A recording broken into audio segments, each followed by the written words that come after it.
All right, gentlemen, we are rolling whenever you're ready. Okay. Yep.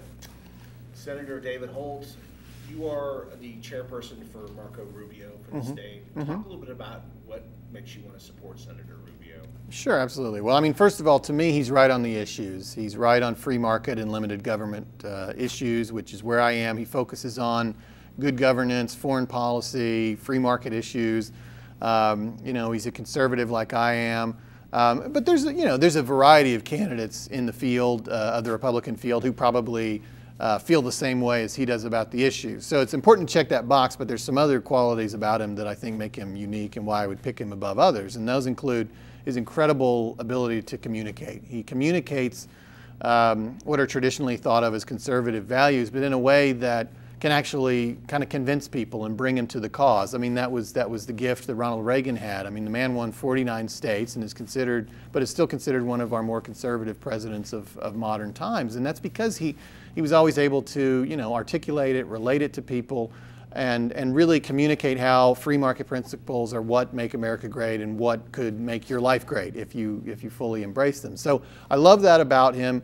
And he obviously has a personal story that illustrates it just as well as he's able to communicate it.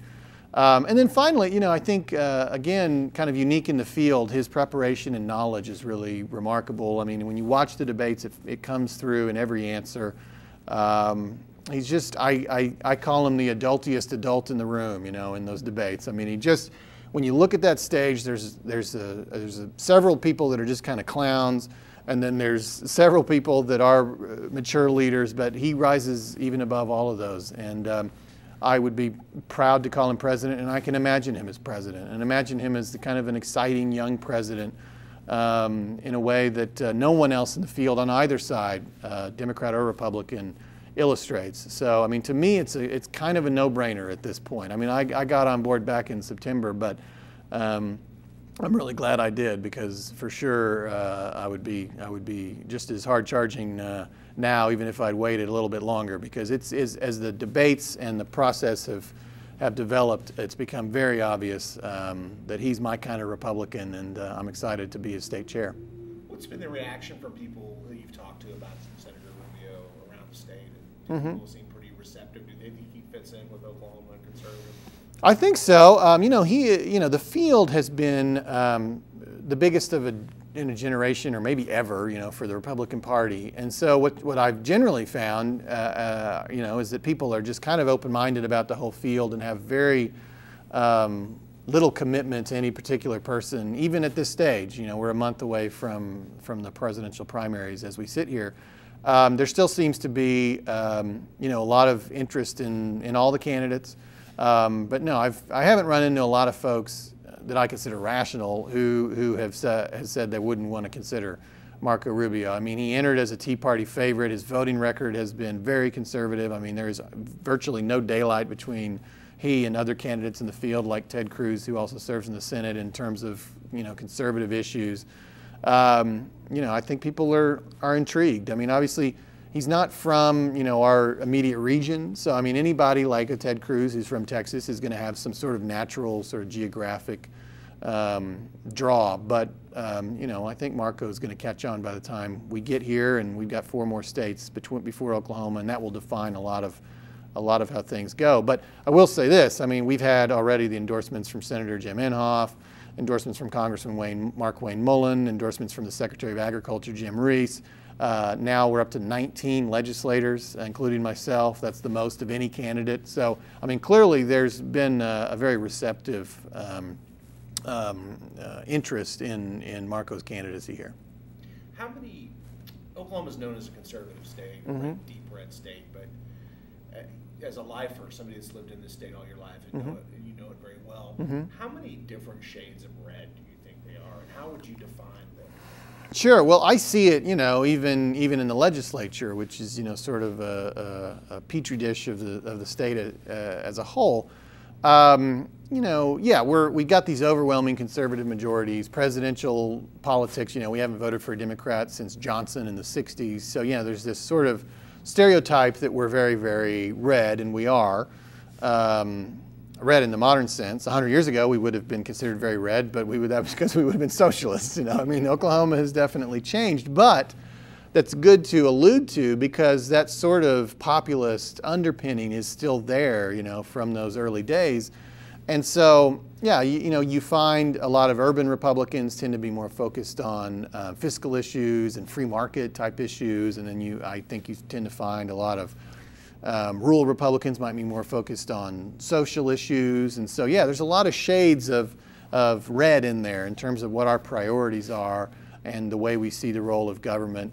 I've found that there's certainly plenty of Republicans at the legislature that see a very robust role for government in regulating and in funding things in their communities. You know, that a straight down the line conservative might consider a violation of their sort of limited government principles. But you kind of get all kinds at the Capitol, and I think that reflects you know, the broader cross section of Oklahoma as well. This particular precinct is Precinct 196 Mm-hmm. in Northwest Oklahoma City that I've talked to you a little bit about. Mm-hmm. It is kind of a swing precinct. How is it? Is it challenging? But it's still not a blue precinct. Mm-hmm. Far away from that. But how challenging is it for Republicans to continue to offer Mm-hmm. ideas that people respond to without maybe alienating some other voters who might be fiscally conservative, but maybe less socially conservative? Mm-hmm. You know, the typical swing voter. How do you appeal to them?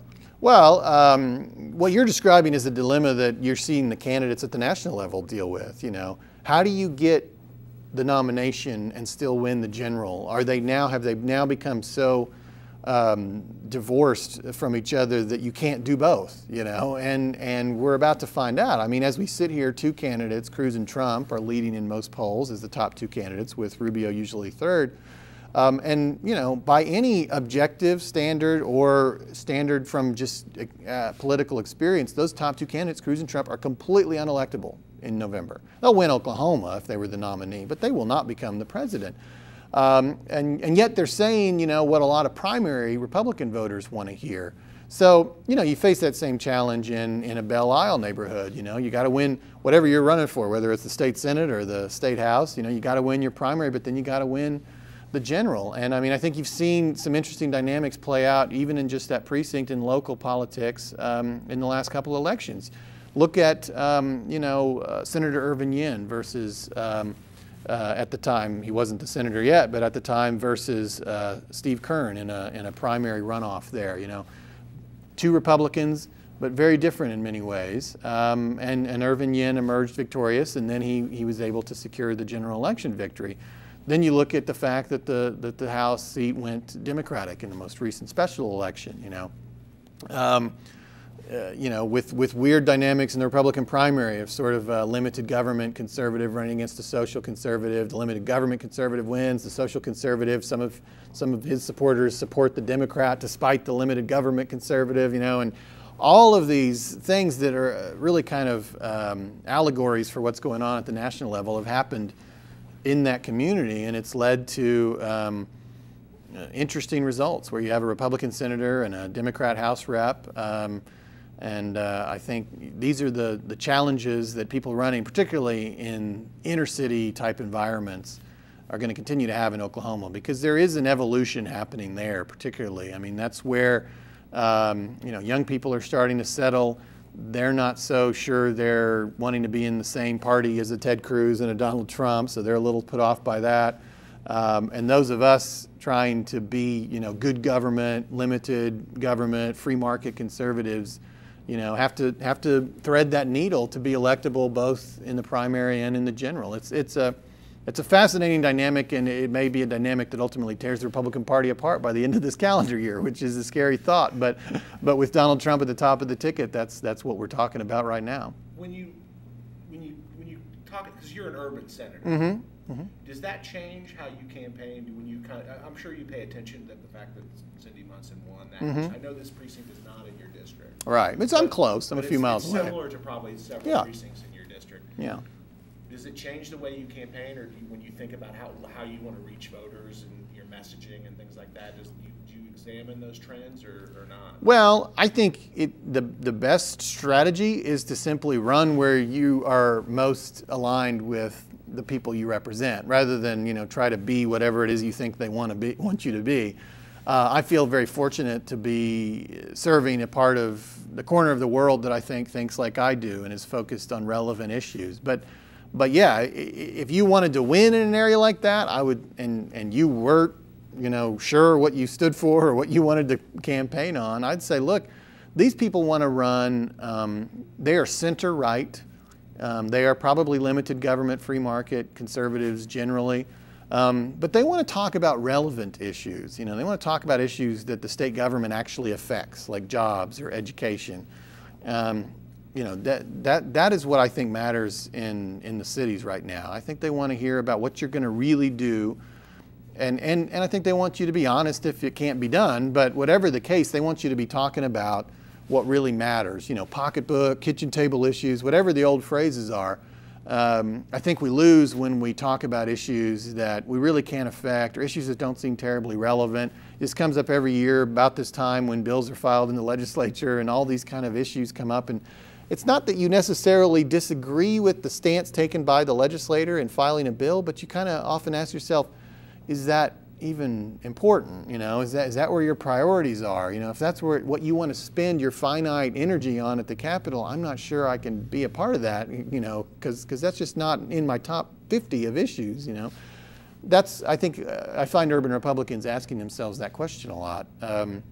So, you know, for me though, I mean, I feel like there's a nice alignment between what I consider important, the way I consider public service, and the people that I represent. So, you know, I've felt good about that. I got elected fairly comfortably originally and have not been opposed since.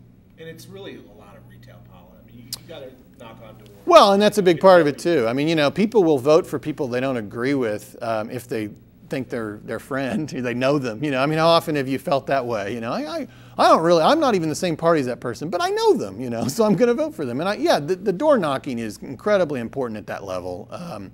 You know, presidential candidates, you know, can't feasibly knock on doors other than for show. But when you're running in the House, the Senate, or the City Council, or the school board, people expect to meet you, and if they don't, they might vote for your opponent, even if they disagree with that person, simply because they got to know them, and that is critically important. When I ran, I knocked on at least 4,000 to 5,000 doors, and that's what you have to do, and that's a huge commitment, but it's the only way to win. What did you learn from that experience, knocking on that many doors?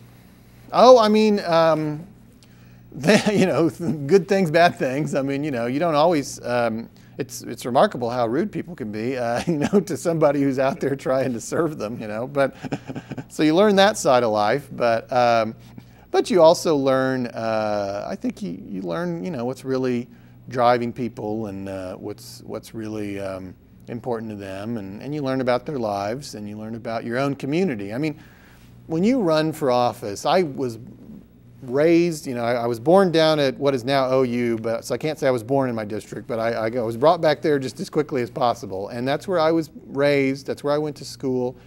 And, you know, you think you know a lot of people, but it's simply impossible for you to know 78,000 humans, which is the population of my district. So, you know, you learn a lot about your own community that you think you know, but you can't possibly know it as in depth as you do after you spend a year knocking on their doors. And that helps you, I think, just down the road.